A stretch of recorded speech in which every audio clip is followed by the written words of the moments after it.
සුබ දවසක් කියලා මම පිළිගන්නවා. අද මම මේ වීඩියෝ එකෙන් කතා කරන්න යන්නේ කලින් වගේ database management system කියන subject එකේ question set 4. එහෙනම් අපි බලමු question set 4 එක මොකක්ද කියලා.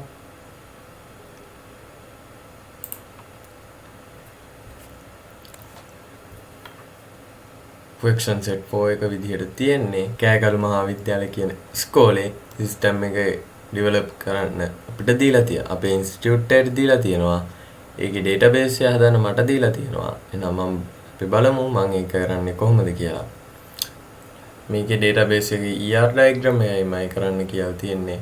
ඩේටාබේස් එක කෑගල්ල විද්‍යාලය DB කියලා නම් කරන්න කියලා තියෙනවා. ඊට පස්සේ දෙවෙනි ප්‍රශ්නේ තියෙන්නේ ස්ටුඩන්ට්ස් ලගේ ගාඩියන්ස් ලගේ ටේබල් දෙක හදාගන්න.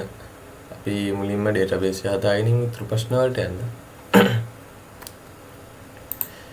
ඩේටාබේස් එක හදන්න මම පාවිච්චි කරන්නේ MySQL Workbench කියන software එක. වෙනදා වගේම files වලට ගිහිල්ලා numerals වලට ගිහිල්ලා අපි ඩේටාබේස් එක හදා ගන්නවා. ඊට පස්සේ ඩේටාබේස් එක අපිට දීලා තියෙන නමින් නම් කරගන්න ඕනේ.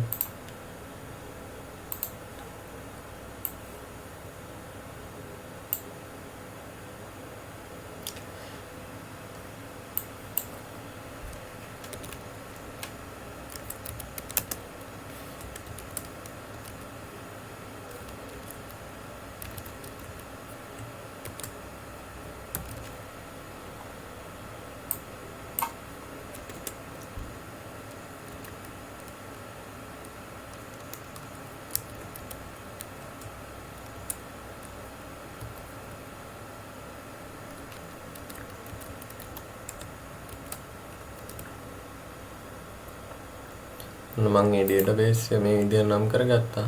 දීලා තියෙන නමින් කෑගල්ල විද්‍යාලය DB කියලා. ඊට පස්සේ අපි ඩයග්‍රෑම් එක ඇඩ් කරගන්න ඕනේ.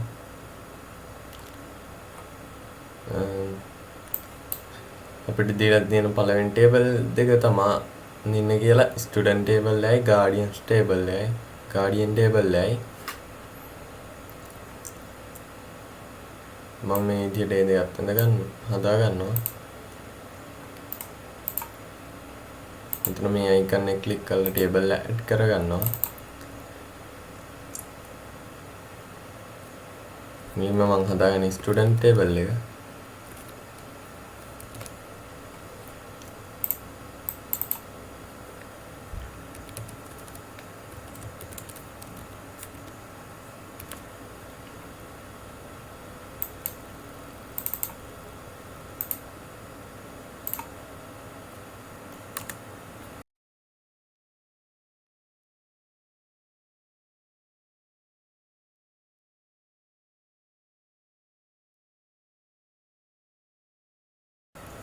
මම ස්ටුඩන්ට් ටේබල් එක මේ විදිහට හදාගත්තා. ස්ටුඩන්ට් ටේබල් එකේ කොලම් ටික ඉන්නේ මේ විදිහට.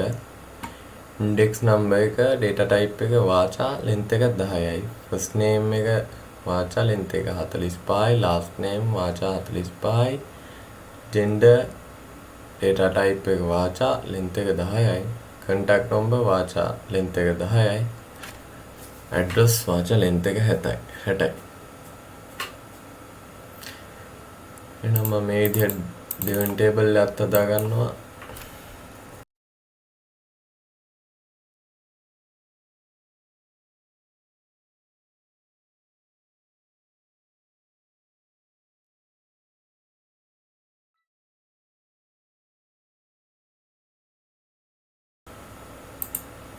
මම මේ ටේබල් එක මේ විදිහට හදාගත්තා. ගාඩියන් ටේබල් එක.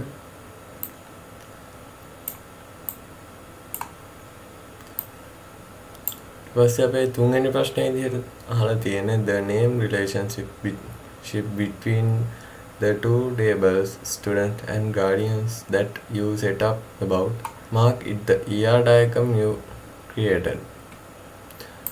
ඒක අහලා තියෙන්නේ අපිට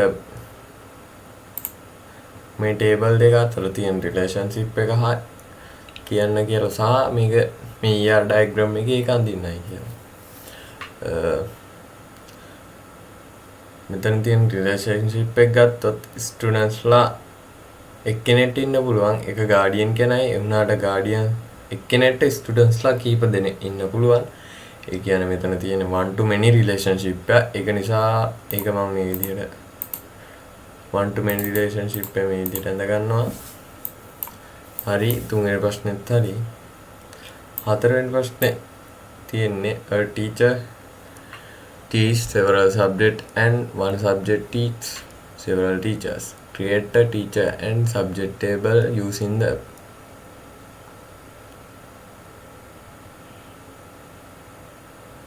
appropriate relationship.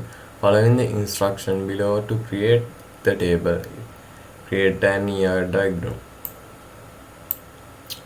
මෙතනදී අපිට කියනවා එක ටීචර් කෙනෙක්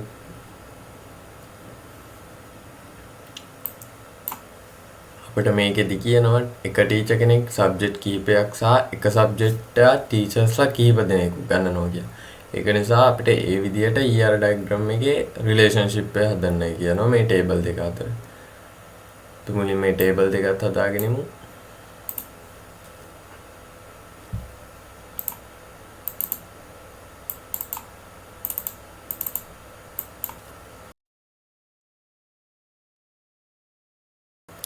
අපිට teacher table එකේ දෙවෙනි column එක විදිහට තියෙන first name එක.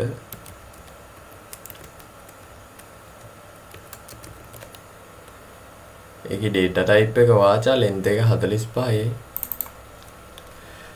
තුන්වෙනි column එක last name. ඒකේ data type එකත් වාචා length එක 45යි. හතරවෙනි column එක gender. ඒකේ data type එකත් වාචා length එක 10යි.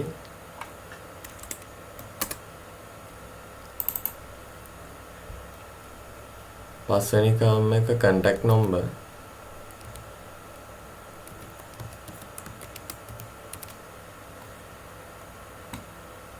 ඒකේ data type එක වාචා length එක 10යි.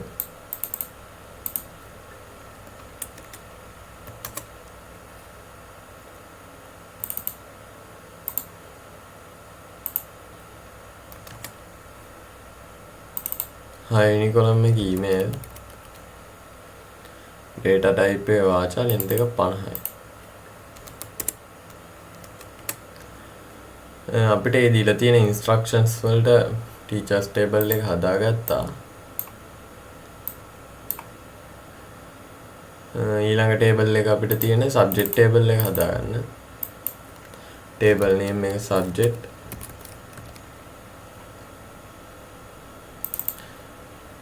first column එක subject ID.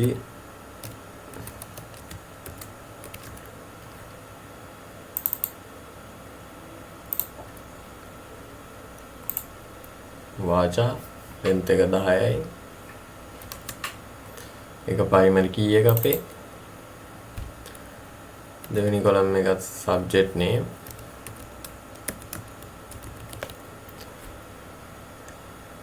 ඒකේ data type එකත් වාචා length එක 45යි. ඒ table එකත් ඇති. දැන් අපිට කියලා තියෙනවා මෙතනදී එක ටීචර් කෙනෙක් සබ්ජෙක්ට් කීපයක් උගන්වන්නත් පුළුවන්. සබ්ජෙක්ට් එකක් ටීචර්ස්ලා කීප දෙනෙක් උගන්වන්නත් පුළුවන්. ඒක නිසා අපිට මෙතනදී many to many relationship එකක් තියෙන්නේ. many to many relationship එක මේ විදිහට අපිට දාගන්න පුළුවන්. many to many relationship මේ විදිහට හැදෙනවා. මෙතනදී මේ table එක අතර one to many relationship දෙකක් මත තමයි many to many relationship එකක් පවතින්නේ. මෙතනදී identify relationship එකක් තියෙන්නේ. මම මේක non identify relationship එකක් කරගන්නවා.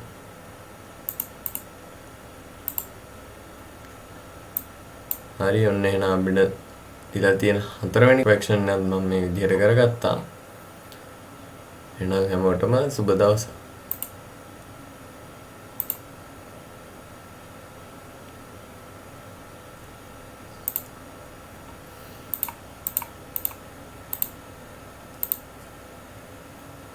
Thank you.